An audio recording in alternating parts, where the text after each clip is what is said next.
Let's catch up with One Nation leader Pauline Hanson now joins us live from Canberra. Good to speak to you again, Pauline.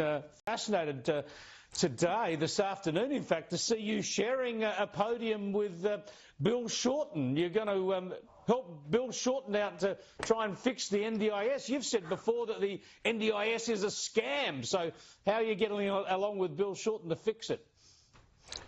I said that the NDIS is wasting money, taxpayers' dollars. I don't disregard the NDIS. I think it's a very important scheme that we have for those people who are truly in need of it and are disabled, not those ones who rip in the guts out of it and take the money from it.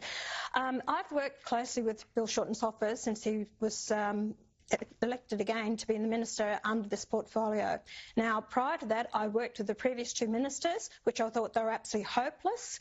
Bill Shorten, I've been on his back about this. Now, today, he's included me in this. I want to see changes. What he's done in this legislation, I totally agree with.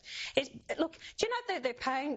Chris, I'll tell you some things they were paying for on this NDIS scheme. Cigarettes, alcohol, fuel bills, petrol, sex toys, pools, pool heaters, fines, court costs. This is what people are claiming. Cruises, holidays, it is unbelievable. So under the part of this bill, in a regulation, you won't be able to get that paid for under the NDIS scheme. Another part of it is people who run out of their money, their payment, they just won't automatically get a top-up. Also, what I've been on about, Chris, is people who can get up to an hourly rate of about $195 an hour under NDIS. Under everyone else, it's around about $80 to $120 an hour.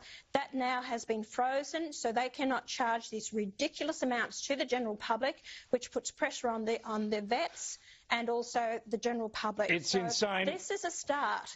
You've got to start. It is insane. Our taxes paying for prostitutes and sex toys, for crying out loud, and all the rest of it, as you mentioned. I'm glad you're working with the government to try and sort it out. I've got to get your thoughts on this new organisation.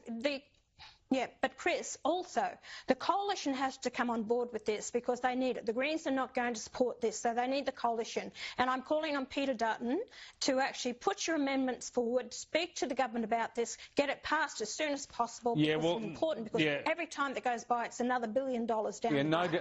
No doubt they will, and they have to. But just remember, when they were in government, every time they tried to fix the NDIS, Labor refused to cooperate, and Labor said that they were trying to, with unfair cuts. So it is a mess, but I'm glad you're involved in it. I want to get on to this electoral issue, and that is this group called the Muslim Vote. They're going to probably support candidates against the Labor ministers in Western and Southwestern Sydney. They could be very, very influential. We've not seen anything like this before from a religious organisation, if you like. What are your thoughts on how effective they could be?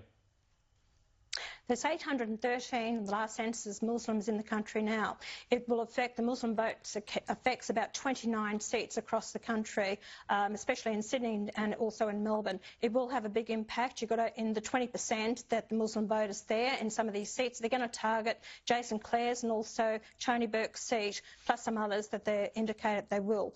Now, it is great concern. I think Fatima Payman, she will actually be kicked out of the Labor Party, should go. I think they'll use her to register the Muslim party, so they'll be ready to stand at the next election. I think she'll be used. I think she's naive and doesn't know the implications of this. It is a great concern with the Muslim vote, but I just hope that people take this seriously. And Hizb ut-Tahrir, that's out there as well. It's a terrorist organisation. Chris, we've got concerns. I've got grave concerns, and I spoke about it in my maiden speech in 2016. Look at what's happening to us around the world and in London and in England, and see what's happening. Make sure it doesn't happen here. We've got to be very careful about it. And I just point out that Hizb ut-Tahrir is a legal group in Australia. It's not considered a terrorist group, but it is banned as a terrorist organisation in the UK and in a number of Muslim countries as well. Just before I let you go, are you going to that shocking midwinter ball in Canberra tonight?